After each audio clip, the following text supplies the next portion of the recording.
All right, class, we're going to get through this first lecture pretty quickly. I need to get this one posted. Sorry that I haven't done it sooner this weekend.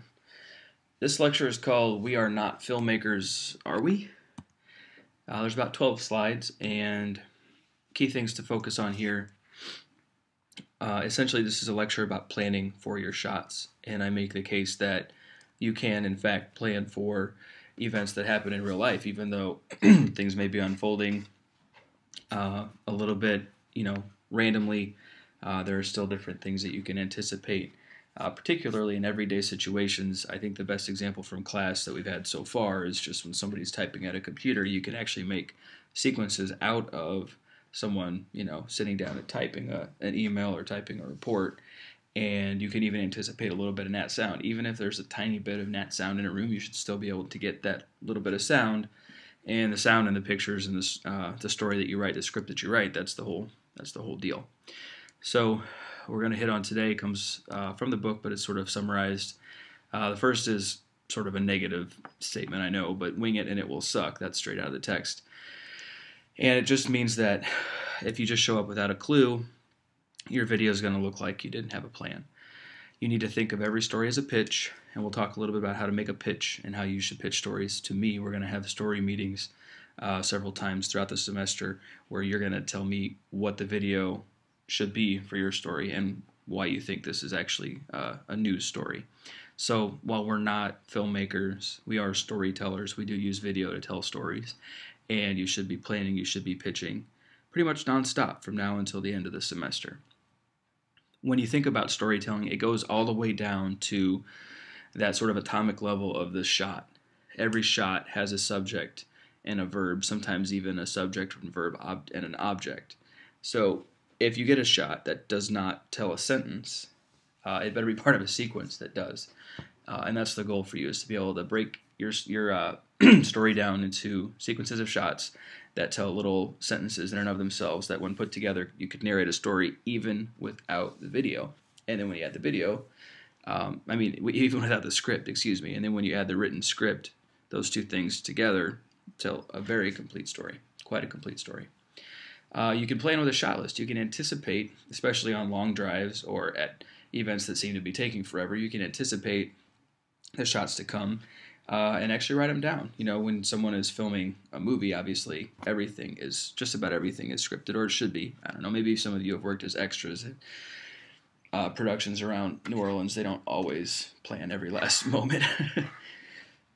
Sometimes they just kind of kick you out there and say, all right, just stay in the shot and don't make too much noise, I guess. But what I'm suggesting to you is that you go to an event and you can have a good idea of what's going to be shot, and you can even write down those shots before you get there. It's a good way to prepare. Just list what you want to see, and granted, there are some things that are sort of breaking news situations, but you should still have a basic checklist in your mind as soon as you show up on a scene, and in that case, you're finding your shot list instead of writing it ahead of time. I know a lot of people are going to go to events, and you should write out a shot list. You should write out a plan. It's like sitting there and making like a grocery list of 15 items. It doesn't take you that long. But even if you don't, or if you go to something that's just kind of happening all at once, you need to start working with a mental shot list and make sure that you get everything important. And you also, the last thing I'll say about the key points is you also want to anticipate what's going to disappear. There's nothing worse than going to a big event with a lot of fun video opportunities and missing half of the things because you can't anticipate which ones are going to be wrapping up first. So, you need to be able to grab the camera and shoot what's happening now and anticipate what things are going to still be going on 10 or 15 minutes from now. Think of every story as a pitch. So you're talking about a pitch that describes, like you learned in journalism or beginning reporting class, the who, what, when, where, why, and how are important, but now you've got to think about the video. You've got to be able to tell me what are the visual elements, what's the sound, what's the nat sound going to be like for this story, and what shots, what specific sequences are you thinking you're going to get? Where's the color? Where's the light? Where's the sound? Why is this going to be compelling video? There are many stories that happen on campus that are really tough to document visually. It doesn't mean you shouldn't do them, it just means you should find the visual angle to it. A lot of things that happen in city council or student government, for example, are very boring if you just include meeting video.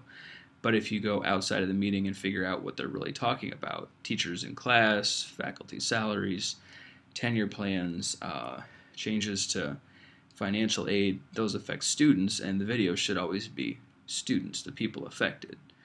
It should not be people sitting in a meeting room talking about restructuring financial aid, because you'll put people to sleep, even people who actually care very deeply about how financial aid gets set up every year.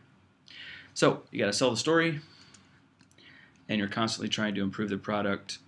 Basically, you go out with a ideal story in mind, and then you have to shoot the story that's in front of you. So hopefully you're making the story better as you go, as you're working out on the shoot. Like I said, every shot has the potential for a subject-verb-object construction. Some examples from the book: the bride cuts the cake, the groom dances with the bride. Okay, it's not technically a complete subject-verb-object, but the groom dances and the bride is there. The DJ rocks the party. These are subject, verb, object, construction, basic sentences. These are action verbs, and these are things that you can depict pretty easily if you take a video camera to a wedding. Okay, how do you get a shot list? Plan ahead. You can plan shots for real-life events. Anticipate before you go the types of shots you're going to get, and when you walk in the door, anticipate actual shots. I'm going to kind of leave this one set for a second, hopefully settle in. You anticipate the types of shots, so when you're making your laundry list, if you're going to go cover a crawfish boil, you know what types of shots are going to be. There are going to be people scooping up crawfish, and there are going to be people grabbing big old plates and getting served, and people getting root beer or beer. Sometimes I actually serve beer, which is nice. And then people sitting down, and you can just think of a very specific sequence of someone eating a crawfish. The example from in terms of breaking it down into steps, they have to kind of crack the head open. You know how to eat a crawfish. Crack the head and suck the head and pull the tail out and move on to the next one. So the example from the book is graduation speaker is going to say, class of 2013, congratulations. You got to make sure and get that little gnat sound. The graduates will toss their caps, or at least, they'll swing the little tassel from one side to the other. Those things are going to happen. You got to be in place to get it.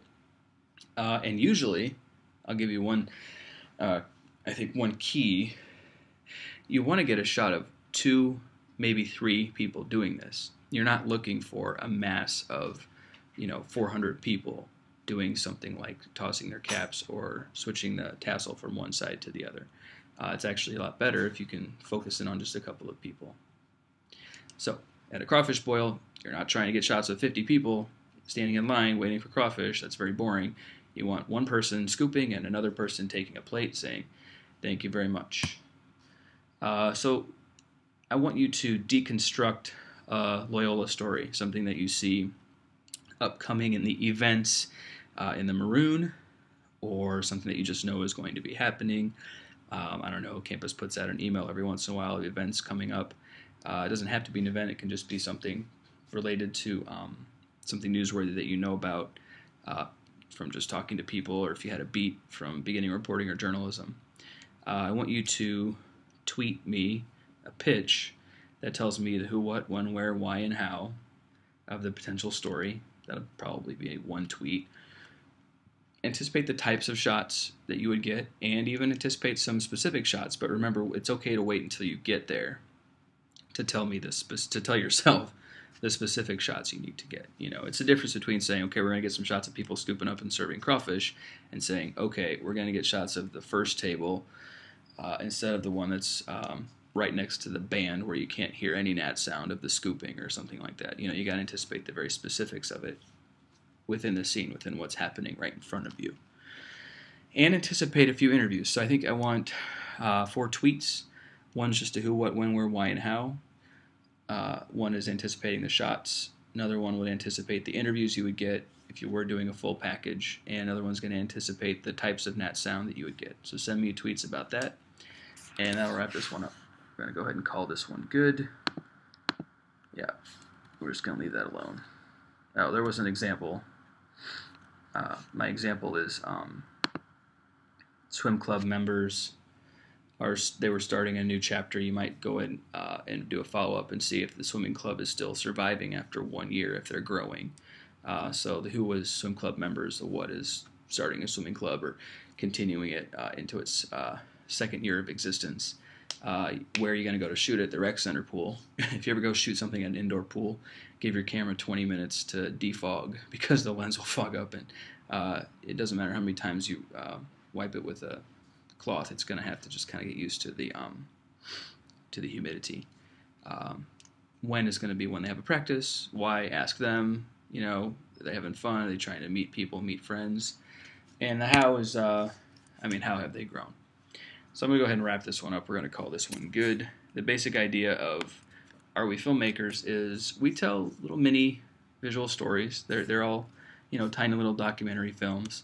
And they always have a pitch, and the pitch always has to include be thinking of anticipating specific shots that build sequences. And these are the essential 4 elements: the who, what, when, where, why, and how, the basic news story elements. Then anticipating the shots, the interviews, and the nat sound.